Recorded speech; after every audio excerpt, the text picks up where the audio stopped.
আমাকে আল্লাহ রাব্বুল আলামিন যখন মায়ের গর্ভে যখন দিয়ে দিলেন, 1 মাস 20 দিন পরে মায়ের গর্ভে যখন সন্তানগুলো চলে গেল, চলে যাওয়ার পরে প্রত্যেকটা মায়ের পেটগুলো আস্তে আস্তে মায়ের পেটগুলো বড় হতে থাকে। মুসলমান ভাইরা আমার বিশ্ব নবীকে আল্লাহ রাব্বুল আলামিন প্রথম সময়ে আমার নবীকে আদম পয়গম্বরের এই পৃষ্ঠদেশে নোটায় বিদেশে যাওয়ার পরে যদি কোনো সন্তানের বিপদ হয়, কোনো টেলিফোন আসার আগে মায়ের মন বুঝতে পারে যে আমার সন্তান বিপদ আছে। কি বলেন, জানে কি জানে না? আমার ভাইরা 10 মাস পুরে গেল, মা ডেলিভারি হওয়ার জন্য স্বামীর বাড়ি থেকে বাবার বাড়ি চলে যাবে। রাত্রি যখন গভীর হয় কাউকে কিছু বলে না, স্বামীকে ডাক দেয় না, বলে প্রাণের স্বামী গো, অনেক দিন দীর্ঘদিন পর্যন্ত আপনার সংসার করেছি স্বামী, ভুল ত্রুটি আমার হতে পারে, আল্লাহ রাস্তা আমারে মাফ করে দিবেন, হয়তো আমি আর বেশি দিনে বাঁচব না। আমার ভাইরা এই কথা বলে বিদায় নিয়ে আমার আপনার মা বোনগুলো চলে গেল স্বামীর বাড়ি থেকে বাবার বাড়িতে চলে গেছে। বাবার বাড়ি যাওয়ার পরে সন্তানটা যখন হয় তখন কত ব্যথা মা অনুভূতি করে। একটা গরু জবাই করার পরে যত রক্ত না আসে মায়ের গর্ভে থেকে, তার চাইতে বেশি রক্ত জমিনে পড়ে যায়। আর বলেন সাহাবায়ে কেরাম জিজ্ঞেস করলেন, ইয়া রাসূলুল্লাহ, ইয়া হাবিবাল্লাহ, কার খেদমত করব, কাকে বেশি ভালোবাসবো, কার যত্ন করব? বলে তোমার মায়ের, তারপরে কারো তোমার মায়ের, তারপরে কারো তোমার মায়ের। 3 বার বলছেন মায়ের কথা, শেষ পর্যন্ত গিয়ে বলছেন তারপরে কারো, তারপরে তোমার বাবার, 3-4 নম্বরে তোমার বাবার কথা বলা আছে। মা হলো সবচাইতে বেশি। মা যদি হাত তোলে সন্তানের জন্য, হাত তুলতে দেরি হবে, মায়ের দোয়া কোনোদিন আল্লাহ বিফলে দেবে না। এই জন্য মা যাদের বেঁচে আছে বাড়িতে যাওয়ার পরে এই সোনার মুখখানা দেখা যায়, আর যাদের মা নাই বাবা নাই বাড়িতে যাওয়ার পরে এই সোনার মুখখানা কিন্তু আর দেখা যাবে না। আমার ভাইরাম, আল্লাহর পয়গম্বর বলেন তোমার মা বাবার মুখের দিকে যখন সন্তান একবার তাকাইবে, এক একটা হজের সওয়াব পাওয়া যাবে। আল্লাহর পয়গম্বর বলেন, ইয়া রাসূলুল্লাহ, ইয়া হাবিবাল্লাহ, আমি যদি কোটি কোটি বার তাকাই, বলে যতবার তাকাইবা ততবার হজের সওয়াব। জোরে জোরে বলেন সুবহানাল্লাহ। মুসলমান ভাইরা আমার, 10 মাস যখন বয়স হয়ে গেল, স্বামীর বাড়ি মা চলে গেছে, সন্তান যেদিন প্রসব হয়ে গেল, সন্তান হওয়ার পরে ওই সন্তানের ছোট আওয়াজ যখন মায়ের কানে চলে আসলে, ওয়া ওয়া আওয়াজটা যখন মায়ের কর্ণকুহরে চলে আসে, মা 10 মাসের সমস্ত ব্যথাগুলো মা ভুলে যায়। সুবহানাল্লাহ বলবেন না?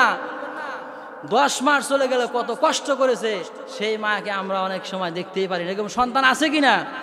আমি আপনি দোয়া করবো এই সন্তানগুলো যারা আমরা আছি, যুবক ভাই তোমরা আয়োজন করেছো, আত্মীয় স্বজন যারা চলে গেছে, বাবা চলে গেছে, বাবার বয়সে যারা আছে, এদের সাথে বাবার আচরণ যেরকম করেছে ওইরকম আচরণ করা দরকার। মুসলমান ভাইরা আমার, হাদিস শরীফ প্রমাণ করতেছেন, কোন মানুষ যখন কবরে চলে গেল, দুনিয়ার কোন মানুষ তাকে আর শেষবারের মতো বিদায় দিয়ে চলে আসে, 3টা আমল আপনার কবর পর্যন্ত চলে যাবে। 1 নাম্বার, আপনার সম্পদগুলো করেছেন, সম্পদ আপনার সাথে সাথে চলে যাবে। 2 নাম্বার হলো আপনি যে আমল করেছেন, আমলগুলো আপনার সাথে সাথে চলে যাবে। 3 নাম্বার, আপনি মারা যাওয়ার পরে আপনার আত্মীয় স্বজন যারা আছে সব টেলিফোন করার পরে আত্মীয় স্বজনগুলো কবর পর্যন্ত চলে যায় কি যায় না? আমি মারা যাওয়ার পরে সম্পদগুলো চলে আসবে, আত্মীয় স্বজন বিদায় নিয়ে চলে আসবে। ওই কবরে যাওয়ার পরে আমার আমল ছাড়া আমার কোনো গতি নাই। ওই উপরে যখন বাসটা দিয়ে ঢেকে দেওয়া হবে, ওই কবরের ভিতরে আপনার আল্লাহ ছাড়া সাহায্যকারী আর কেউ থাকবে না। আমার আজকের যারা আয়োজন করেছে, আমার অনেক আত্মীয় স্বজনগুলো আজকে কবরে চলে গেছে।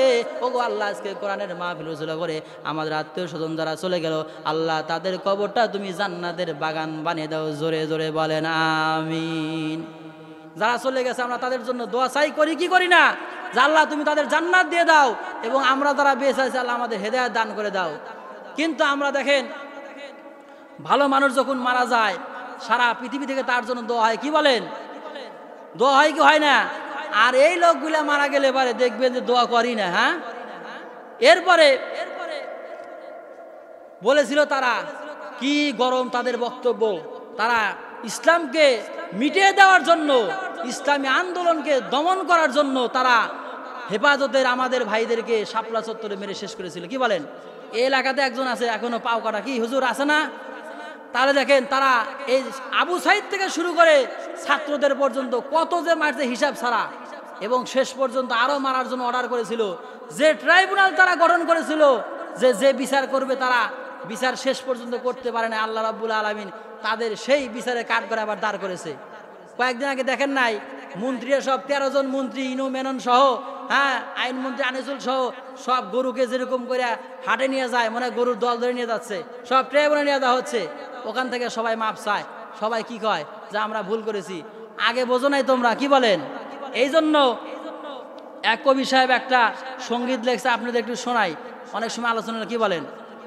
মন্ত্রীরা সব কোথায় গেল, এমপিরা সব কোথায় গেল, কোথায় কাদের কাকা, তাদের সারা দেশটা কেমন লাগে ফাঁকা ফাঁকা, ঠিক কিনা? মন্ত্রীরা সব কোথায় গেল, এমপিরা সব কোথায় গেল, কোথায় কাদের কাকা, তাদের সারা দেশটা কেমন লাগে ফাঁকা ফাঁকা। আসলেই ফাঁকা হয়ে গেছে, কি বলেন? মনে হয় যে তারা খুব কম, নাই কে বলে, তাই না?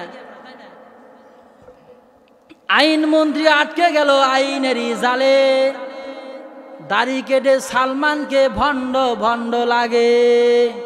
কোথায় গেল সংসদে সেই মমতাজের গান, কোথায় গেল হজরত বলা স্বামী ওসমান, কোথায় গেল স্পিকারের দৃষ্টি আঁকা বাঁকা, কোথায় গেল কাদের কাকা, কোথায় সবাই ফাঁকা, কি বলেন? একবারে ফাঁকা হয়ে গেছে গা। মুসলমান ভাইরা, আমার আলোচনা প্রায় শেষের দিকে আমি আসতেছিলাম। আল্লাহর নবীজি হাদিস শরীফের ভিতরে বলেন, খায়রুকুম মান তাআল্লামাল কুরআনা ওয়া আল্লামা। বুখারী মুসলিম শরীফের হাদিস। আল্লাহর নবীজি বলেন, দুনিয়ার ভিতরে ভালো মানুষ ওই ব্যক্তি যারা নিজে কোরআন শিক্ষা করবে এবং অপরকে শিক্ষা দিবে, তারাই হলো ভালো মানুষ। আমরা আজকে ভালো মানুষ তাদের কি মনে করি যাদের ভালো ভালো চাকরি আছে, টাকা আছে, এরকম ভালো মানুষ মনে করি কিনা? কিন্তু আল্লাহর নবী বলেন, না না, যারা কোরআনুল কারীম শিক্ষা করবে, অপরকে শিক্ষা দিবে, এই লোকগুলো হলো সবচাইতে ভালো মানুষ। মুসলমান ভাইরা আমার, আমরা বাংলা ইংরেজি শিক্ষার জন্য যেভাবে ব্যাকুল হয়ে পড়ে আছি, যদি আপনি আপনার সন্তানকে বাংলা ইংরেজি পড়ান, কোনো দোষ নাই। আরবি শিক্ষা যদি দিতে পারেন, আপনি যদি সন্তানের জন্য দোয়া করেন, সন্তানের দোয়া আপনার জন্য আল্লাহ রব্বুল আলামিন সরাসরি কবুল করেন। জোরে জোরে বলেন সুবহানাল্লাহ।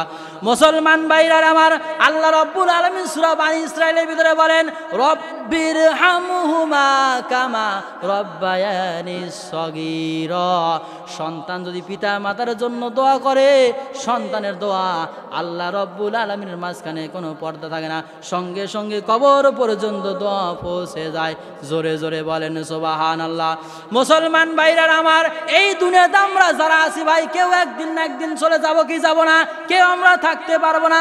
বিশ্বনবী সরদারে দো আলম মুহাম্মাদুর রাসূলুল্লাহ সাল্লাল্লাহু আলাইহি ওয়াসাল্লাম দুনিয়াতে বিদায় নিয়ে চলে গেছেন।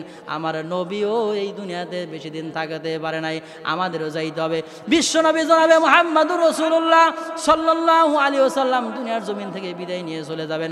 আজরাইল আলাইহিস সালাতু ওয়াস সালাম যখন ঘরের ভিতরে আসলেন, ফাতেমা বলি, ইয়া রাসূলুল্লাহ, ইয়া হাবিবাল্লাহ, কে যেন কোরআন এনেছে, বলে লোকটাকে, বলে ফাতেমা রে, এমন একটা লোক তোমার দরজায় এসেছে যে এই লোকটা আসার পরে কোনো মানুষকে খালি হাতে রেখে যায় না, ইতিম করে চলে যায়। ওই সন্তান ইতিম করবে, বাবাকে নিয়ে যাবে, বাবাকে নিয়ে সন্তানকে রেখে যাবে। আজরাইল আলাইহিস সালাতু ওয়াস সালাম ফিরে যাবে না।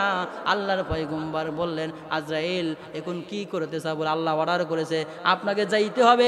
আল্লাহর পয়গম্বর বলে, ভাই আজরাইল, একটু কি সময় আমাকে দেওয়া যাবে? বলে, সময় আপনি চাইলে আপনি যত সময় চাবেন আপনাকে সময় দেওয়া হবে, কিন্তু একদিন না একদিন যাইতে হবে। এখন দেখেন, আমরা যারা দুনিয়াতে আছি, বুড়া মানুষ আর চ্যাংরা মানুষ বলেন, আমরা মরবার চাই না, কি বলেন? মানে মরবার চাই না, এক নাম্বার। দুই নাম্বার, ক্ষমতা ছাড়বার চাই না। যারা চেয়ারে বসে মনে করে একবার প্যারাক দিয়ে লাগা দিছে, একবার পাশা, একবার খাড়া চেয়ারের সাথে সর বেরিয়েছে না, ওই 41 আগে কোনো কথাই নাই, 24 শেষই নেই, কি কন? তার আগে গেছে গা, আবার থাকুক 24 পর্যন্ত শেষ হয়, তার আগে বিদায় চলে গেছে গা। আল্লামা সাইদি বলেছিলেন, ইঁদুরের গর্ত তোমরা পাবা না। শুভেচ্ছায় স্বাগতম, শুভেচ্ছায় স্বাগতম, শুভেচ্ছায় স্বাগতম, শুভেচ্ছায় স্বাগতম। আসলে বক্তা সাহেবের কথা বলা ঠিক না, ভাই চলে আসছে, আপনারা দোয়া করব যে আল্লাহ রাব্বুল আলামিন ভাইয়ের কণ্ঠ দিয়ে এত সুন্দর কথা বের করে দিক। দুনিয়ার আমাদের জীবনটা যেন কোরআন হাদিস অনুযায়ী চলে। আর আমরা বিশেষ করে আমাদের যে আয়োজনটা ছিল, আপনারা জানেন সকলেই, প্রতি বছর এবারে করা হয়েছে। তে আমরা আত্মীয় স্বজনগুলো আমাদের অনেকে মারা গেছে, কবরে চলে গেছে।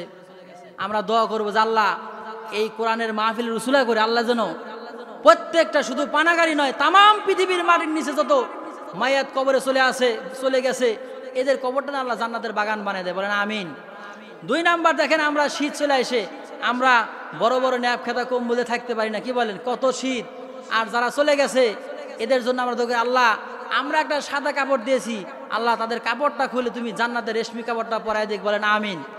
3 নাম্বার কথা হলো যে কবরে এই যে অনেকে নদীর ধারে নদীর কিনারে অনেকে মাটি দিয়েছিলেন না, আপনারা অনেকে নদীর কিনারে মাটি দেওয়ার ফলে অনেক আত্মীয় স্বজনগুলো ওখানে ছিল, কিন্তু নদী ভাঙ্গার কারণে আপনি একটু কবরের পাশে দাঁড়ায় সালাম দিবেন, এই ক্ষমতার সমর্থ আপনার আছে? কবরে সব চলে গেছে গা। এই জন্য আমরা দোয়া করি যারা কবরে চলে গেছে আল্লাহ সকলকে মাফ করুক, সকল আল্লাহুম্মা আমিন।